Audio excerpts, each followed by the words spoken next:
All right, hey family, we're back for another meal. Okay, so this is salmon avocado toast, hands down one of my fave recipes. It packs a punch, like it's just delicious. Like I really love it. I really love it. I stand by it. So let's get into it. You're gonna need half a pound of salmon, 2 ciabatta rolls, 1 large avocado, 4 tablespoons of olive oil mayo, and a little bit of Himalayan pink salt. You're also going to need a large mixing bowl, a baking pan to bake the salmon in and also to broil the bread if you want to do that, and 1 tablespoon. Okay, so first we're going to start by preheating our oven. I always go for 425 degrees just because. And we're just going to put our salmon right in the middle and bake it for probably about 20 minutes. I usually have like a little timestamp that I'll just cut to right now. So I already preheated it, and you see that we're starting at 10:59. Yes, this is 10:59 at night, I think. Just kidding. I hope it's 11 a.m. But yeah, so we're starting at 10:59, and I'm just gonna throw in the salmon.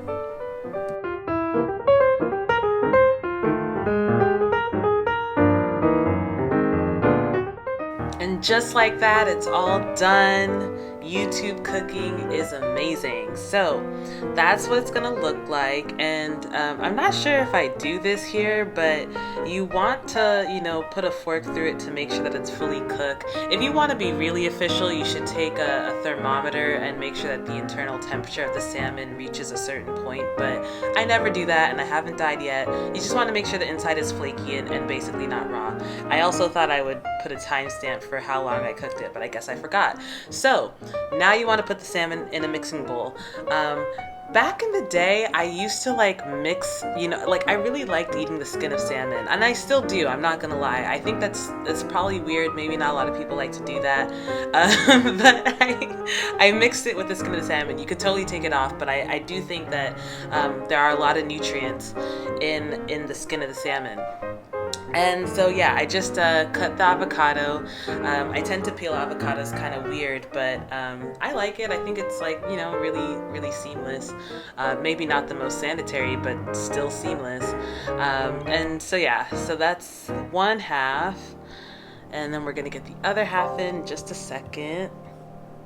So I think I wanted to make a point here about what is, okay to eat and not okay to eat for avocado. Honestly, that little brown patch probably wouldn't have been that serious. I think I probably would have eaten it any other day. But it is still very easy to, cut out the browner spots, especially if they start getting fibrous. I really don't think it's dangerous to eat, but you probably will taste a difference in texture and the taste of the avocado. So if you really want to take it out, you can take it out, but you definitely don't have to.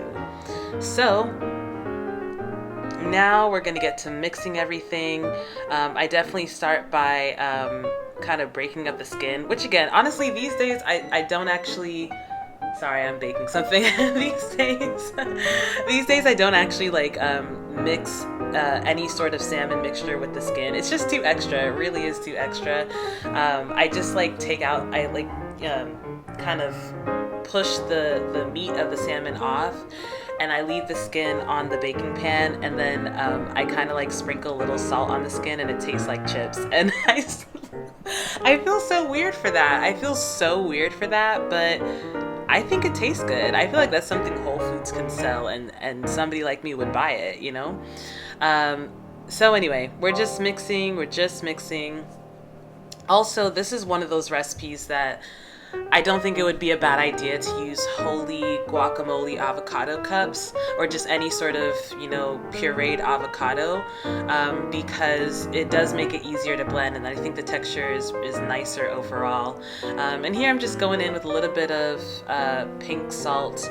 You don't have to use pink salt, but I do like using pink salt with like pink food pretty much, especially salmon. I think is that the only thing I use it for?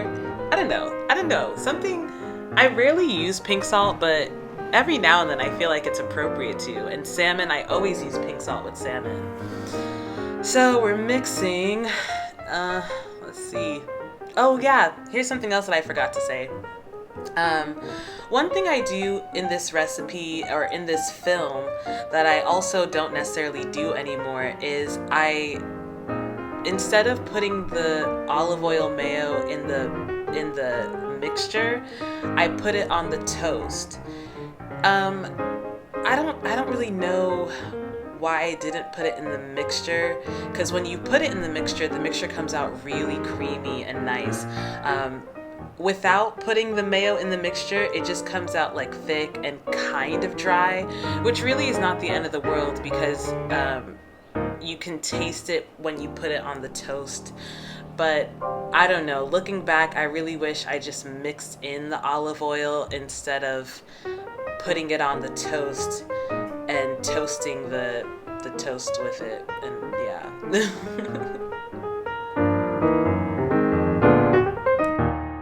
Okay, I cannot believe this footage. I can't believe this footage.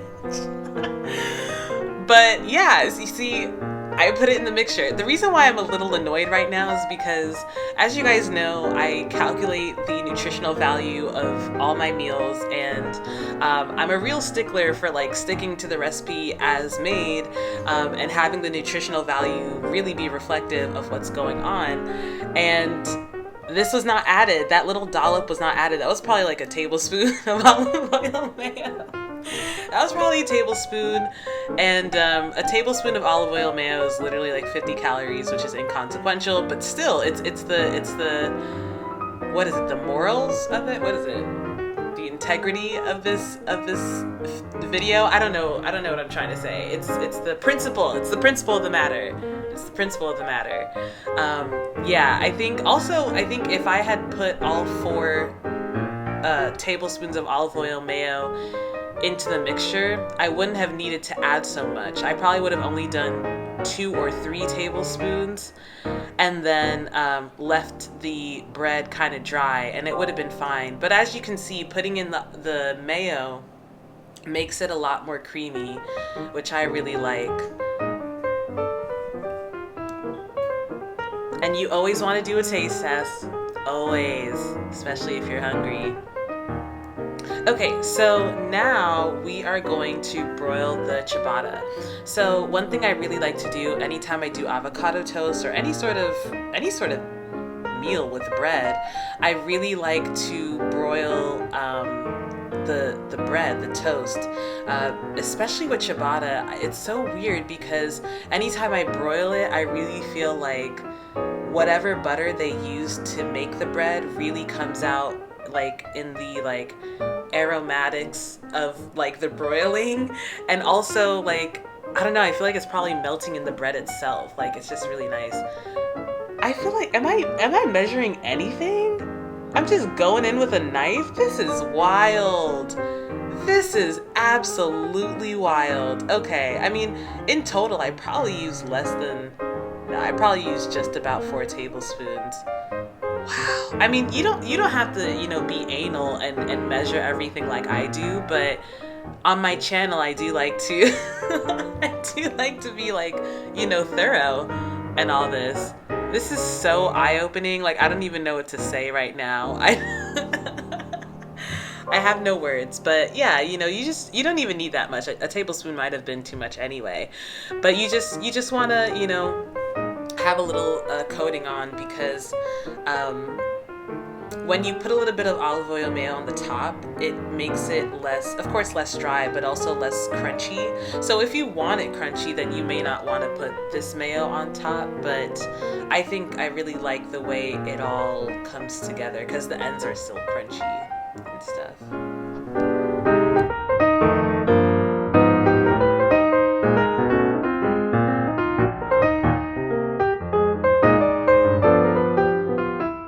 Okay, so I had my oven on a high broil, and I'm starting at 11:39. Hopefully I remember to film like, when I'm done broiling it, so you guys can see how long it actually takes. Broiling is definitely a fairly quick process, especially if you already got your oven like preheated, like you don't have to wait for it to heat up.